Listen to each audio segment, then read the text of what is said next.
paperasse à remplir et puis il y a la succession évidemment. Mieux vaut ne pas retarder tout ça inutilement. La succession? C'est vrai ça. La succession, on n'y avait pas pensé. Et les héritiers, c'est qui? Eh bien, au premier chef, c'est vous sa femme, non? Ou enfin...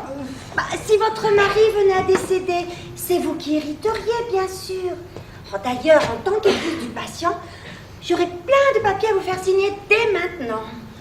Disons, à vrai dire, en fait, on n'était pas encore mariés. Ah, bon. Bon.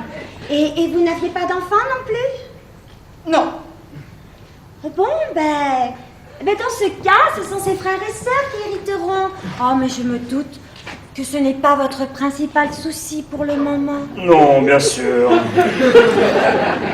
Bon, je vous laisse réfléchir à tout ça en famille, n'est-ce pas? Merci, mademoiselle. Je crois que j'ai besoin d'aller me rafraîchir un petit peu, là aussi. Alors, ce serait nous les héritiers? Eh ben oui, s'il n'était pas marié, on est sa seule famille, alors C'est dingue! Mais tu crois qu'il avait beaucoup de fric? Bon, alors, là va savoir. Bon, ça faisait des années qu'on l'avait pas vu, alors... Ouais, je sais même pas ce qu'il faisait comme métier, tiens, Patrick. Ben, moi non plus, mais... Je l'imaginais plutôt au chômage. Ouais. Pas toi? Moi aussi. Fin de droit, même. Ouais, en tout cas, c'est sûr, pas redevable de l'ISF. Ouais. Eh ben, écoute, on n'a qu'à demander à Josiane de savoir. Oh, bah oui, tiens. Alors, ça va mieux? Ça va. Vous savez pas où ils ont rangé ses affaires? Ses affaires? Oui, il avait pas une mallette en arrivant ici? S'il a été hospitalisé d'urgence, je pense pas qu'il ait eu le temps de faire sa valise. Vous savez, un peu comme dans un accouchement, vous voyez. Puis de toute façon, je vois pas pourquoi vous pensez qu'il ait besoin d'une valise. Là, vraiment, on n'a pas besoin des affaires. Hein. Non, bien sûr. Excusez-moi, c'est les nerfs. Mais sinon, vous qui viviez avec lui, pourriez donner un peu de ses nouvelles? Enfin, je veux dire, nous, ça faisait tellement longtemps qu'on ne l'avait pas vu. Ben oui, c'est vrai. Comment ça marchait pour lui? Comment ça marchait? Ben oui, les affaires. Enfin, je veux dire, il avait bien un métier, Patrick. Un métier. Patrick. Non. Hein? Ah, ça, je m'en doutais. Bon, ben écoutez, je vais demander s'ils ont pas rangé sa valise quelque part. Hein. Les toilettes. Elle a l'air passablement perturbée. Hein. Ouais. En même temps, bon, on sera à moins. Ouais. Bon, en tout cas, nous, on peut oublier la succession, hein, parce qu'apparemment, le frangin n'a pas fait fortune. Ouais, c'est vrai. En attendant, il y a 3 ans, je te rappelle quand même qu'à l'enterrement de maman, il a bien touché la part d'héritage des parents. Merde, c'est vrai, ça. Et puis finalement, il n'y a pas de raison que ça sorte. C'est normal que ça reste en famille. Oui. Surtout que, ça se trouve, Patrick n'était pas de la famille. Hein. Si nos parents étaient adoptés en Chine, ou même dans le 13e arrondissement... Oh, et puis moi, je te cache pas qu'une petite rentrée d'argent, là, ce serait idéal. On vient de s'acheter une petite maison en Provence, juste à côté de celle de Charles Aznavour. Oh, c'est beau, la Provence. Ah, bon, je te cache pas qu'il y a encore beaucoup de travaux à faire avant que ce soit celle de Charles Aznavour. Je dirais qu'aujourd'hui, ça reste un petit moulin en ruine, vois-tu? C'est sûr que là, il est comme un légume. Ouais, c'est vrai. Écoute, ce serait un geste de compassion, en somme. Mais s'il avait tout claqué? Oh, tu crois? C'est Patrick, quand même. Non, apparemment, il n'avait pas d'affaires en arrivant ici. Non. Mais sinon, vous qui connaissiez, Patrick, il n'avait pas de problème financier. Problème financier, Patrick. Oui, nous nous rappelons qu'il avait touché un petit héritage récemment. J'espère qu'il a géré en bon père de famille, n'est-ce pas? Père de famille. Je vous ai dit qu'on n'avait pas d'enfant. Ah, mais oui, c'est vrai, c'est vrai. Alors, vous avez pu débattre en famille de ce qui serait le mieux pour la fin de vie de l'être aimé. C'est-à-dire... Nous n'avons pas encore pris notre décision, mademoiselle. Et nous ne sommes pas tous forcément d'accord. Non, madame n'est pas prête à ce que... Donc, il n'avait pas de valise en arrivant ici. Est-ce que nous sommes bien d'accord? Ceci dit, hein, si M. Mariani n'était pas marié, c'est à ses frères et sœurs qu'il revient de décider de ce qui serait le mieux pour lui. eh bien nous aurions besoin d'un peu plus d'informations, s'il vous plaît. Vous voulez dire sur son état médical, j'imagine? Eh bien, comme je vous le disais tout à l'heure... Non, pensons plutôt à l'aspect financier. Oh, ne vous inquiétez pas pour ça. L'euthanasie n'est pas encore remboursée par la sécurité sociale. Mais nous considérerons cet acte médical comme un geste de charité chrétienne entièrement désintéressé. Oh, maintenant, si vous tenez absolument à faire un don, le docteur Malheur a le projet de créer une fondation pour... Ah non. Nous pensions plutôt à l'aspect successoral. Voilà. Ah, mais bien sûr, oui. la succession. Saviez-vous si M. Mariani était à l'aise financièrement? En tout cas, il était suffisamment à l'aise pour se payer un abonnement Vélib. Mais vous devriez plutôt demander cela à sa dernière compagne. Pardon? Bon, maintenant, il faut que vous sachiez qu'en acceptant l'héritage de votre frère, vous acceptez aussi de prendre en charge ses dettes éventuelles, notamment ses frais d'hospitalisation. Sans blague. Non mais ça va coûter un max là, les soins intensifs. Une vraie fortune. En principe, c'est plutôt bien remboursé. Mais quand on n'a pas de bonne mutuelle... Oh mais Patrick, lui, il avait une bonne mutuelle, bien sûr. Il faudra que je vois cela avec la comptabilité, Mais bon, en cas de doute, vous pouvez toujours refuser l'héritage et vous désister au profit de la fondation du docteur Malheur. Bien évidemment. En tout cas, pour ce qui est de votre frère, je vous conseille quand même de bien peser le pour et le contre. Car bien sûr, s'il venait à rester dans le coma des années, ça ne ferait qu'augmenter la facture. Ah bah alors, dans ce cas-là, on va peut-être songer à abréger rapidement ses souffrances. Bon, ben je vous laisse réfléchir à tout ça encore un petit peu. Oui. Voilà. Merci. Merci, mademoiselle Lajoie. Qu'est-ce que vous en pensez, vous? Mais il a encore une chance qu'il sorte du coma, non? Bon, si on refuse l'héritage, qu'ils sont surtout pauvres. Oui, remarque, c'est vrai. Après tout, on va pas précipiter sa fin. Ce ne serait pas très chrétien. Mais il faudrait quand même que je pose la question à mon avocat. Il me semble que même si nous refusons l'héritage, les frais d'hospitalisation restent à la charge de la famille. Ils appellent ça le devoir d'assistance. Quoi? Le devoir d'assistance? On le connaît à peine, Patrick. Vous êtes sûr qu'il ne nous entend pas? Allez savoir. Et vous? En ce qui concerne, pour donner ses organes, vous en pensez quoi? Donner ses organes? Bah, tu veux les vendre, peut-être? Je sais pas, pour en tirer combien? T'as raison. Ça pourrait rembourser tous ces frais d'hospitalisation. Non, mais je déconne, c'est les nerfs. Non mais, t'es sûr qu'il ne nous entend pas? Et vous connaissiez sa position en ce qui concerne les dons d'organes? Non. Ah. Mais j'y pense. Vous voudriez pas l'épouser avant qu'on le débranche? Et qu'on lui retire tous ses organes, bien entendu. Vous pourriez porter son nom, ça vous fera un petit souvenir. À défaut d'enfant? Ben oui, on va pas aller jusqu'à l'insémination post-mortem, quand même. Et je sais pas si on peut épouser quelqu'un dans le coma. Faudrait que je demande ça à mon avocat. Non, mais tiens. c'est ça, oui, je vous vois venir avec vos gros sabots. Là, tout à l'heure, je faisais pas partie de la famille. Et maintenant, vous voulez que ce soit moi qui l'épouse pour payer la facture de l'hosto? Oh, Josiane! Ne prenez pas les choses comme ça, enfin, voyons. Alors, tout va bien ici? Je peux dire, compte tenu des circonstances. Vous voulez peut-être un petit café, peut-être une petite viennoiserie pour monsieur? Écoutez, docteur, vous tombez bien, nous avions besoin de vos conseils. Oh, mais je vous en prie, nous sommes là pour vous aider. C'est à propos de la mutuelle de Patrick. Hélas, Patrick n'avait plus de mutuelle. Et sans vouloir vous affoler, il n'était pas couvert non plus par la sécurité sociale depuis plus de 6 mois. Mais bon, je ne voudrais pas vous affoler avec tout ça pour l'instant. Moi, je vous rassure, nous sommes déjà suffisamment inquiets. Oh ben je comprends. Voir son frère ou son compagnon dans un état pareil, c'est difficile à vivre, hein, ça je le sais. Oui, mais docteur, est-ce qu'il y a une chance qu'il puisse reparler un jour, quand même? Hein? Reparler. Bah oui.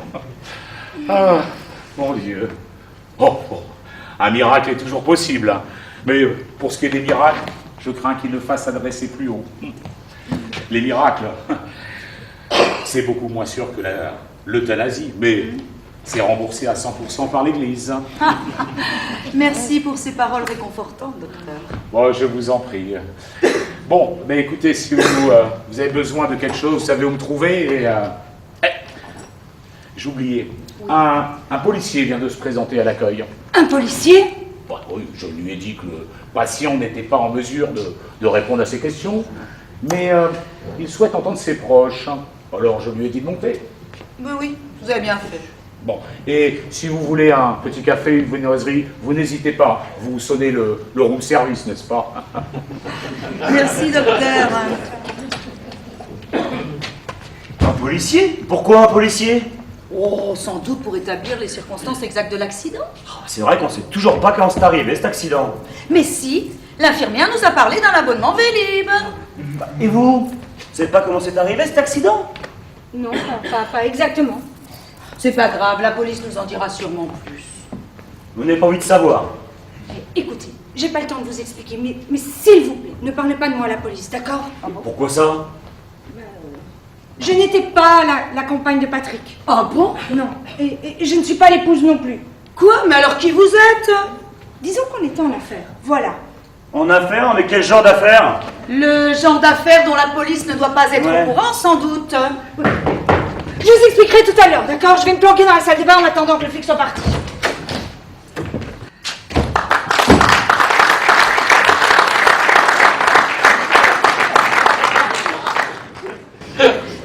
Commissaire Sanchez.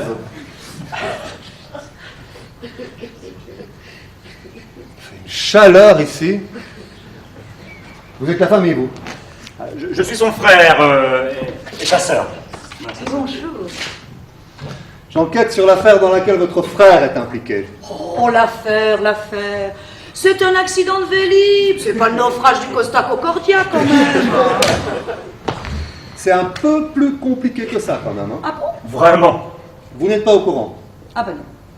Votre frère est dans le coma à la suite d'un braquage. Un braquage? Le braquage du Crédit Mutuel, près duquel il habitait. Ah, je vois. C'est vrai que Patrick a toujours eu l'esprit très mutualiste. Oui, surtout quand il s'agissait de nous pas taper du pognon. Ouais. Il passait par là en vélo, il a pris une balle perdue, c'est ça? Comment ça m'étonnerait pas de lui? Ouais, notre frère n'a jamais eu de chance. En fait, ça s'est pas exactement passé comme ça. Hein. Ah. Votre frère a bien été impliqué dans une affaire de braquage, mais c'est lui le braqueur. Patrick, il a braqué le Crédit Mutuel. Oui, avec un complice. Patrick, un braquage, ça lui ressemble pas, ça. Un braquage en Vélib avec un casque intégral sur la tête. Remarque, ça lui ressemble déjà beaucoup plus. Vous saviez quelque chose de ses activités illicites? Ah bah non, il faut pour tout vous dire, ça faisait des années qu'on l'avait pas vu. Alors.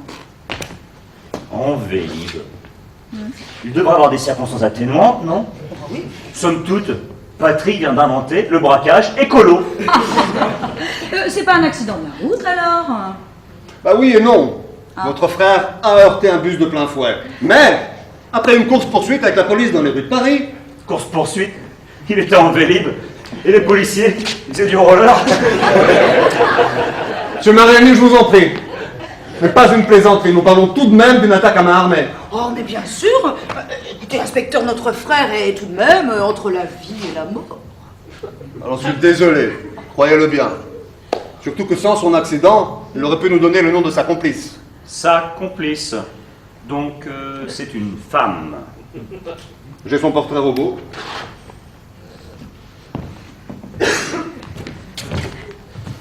Son visage vous dit quelque chose?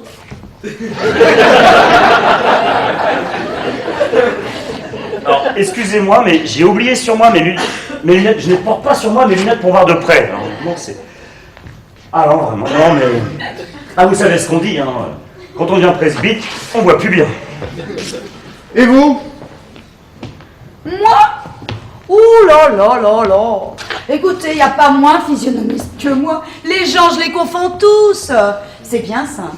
Vous m'invitez dans un club échangiste, je suis foutue de coucher avec mon mari parce que je ne l'ai pas reconnu, alors... Je vois. Là, vous avez bien de la chance. Je me suis entretenu avec le médecin tout à l'heure. D'après lui, suspect a peu de chances de sortir du coma. Hein. En tout cas, dans un avenir prévisible. S'il s'en sort, c'est pour aller en prison. Ça risque pas de le motiver à la résurrection. C'est sûr. Qu'est-ce qu'il risque au juste? S'il nous donnait le nom de sa complice et qu'il nous rendait le butin, les juges seraient peut-être enclins à la clémence. Mais là, Combien? l'arme était factice, mais sur le papier, c'est le même tarif. En théorie, ça va chercher dans les 20 ans. Non, mais je voulais dire le butin. Combien? 3 millions. 3 millions d'euros! Ah ouais, quand même. Oh, mais tu pensais que Patrick n'avait aucune ambition? Il remonterait presque dans mon estime, non? Et vous dites qu'on n'a pas retrouvé le butin? Les témoins ont confirmé que c'est bien votre frère qui avait la mallette après le braquage. Mais quand on l'a retrouvé après son accident, il n'y a plus de mallette. Mais comment ça s'est passé exactement, inspecteur? Les complices se sont enfuis chacun de leur côté pour brouiller les pistes. Bon, elle, on a perdu sa trace. Votre frère, on a fini par le localiser du côté de la gare Saint-Lazare. Le localiser? Un type en vélib avec un casque intégral, c'est quand même assez visible. Apparemment, pas pour le chauffeur de bus qui lui est passé dessus. En tout cas, avant son accident, il a eu le temps de se débarrasser de la valise. La valise? Vous savez quelque chose à propos de cette valise? Non. Non, rien. Bon, quoi qu'il en soit, sachez que votre frère est en état d'arrestation.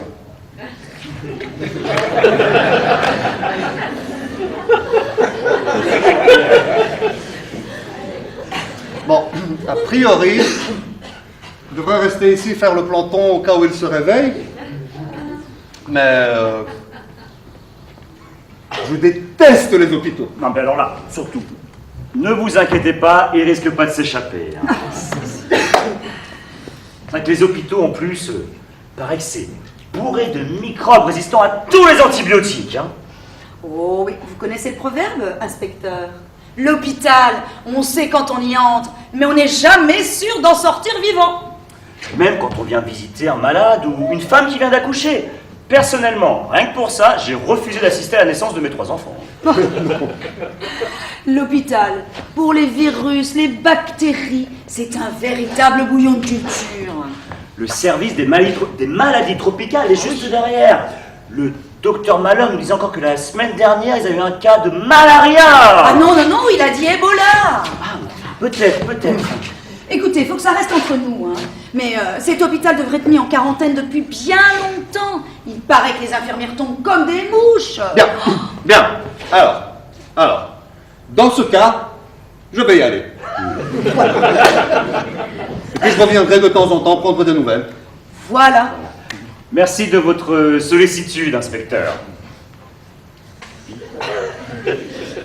Vous permettez que j'aille me laver les mains? Où ça? À la salle de bain? Ah, C'est-à-dire... Il y a un problème? Non.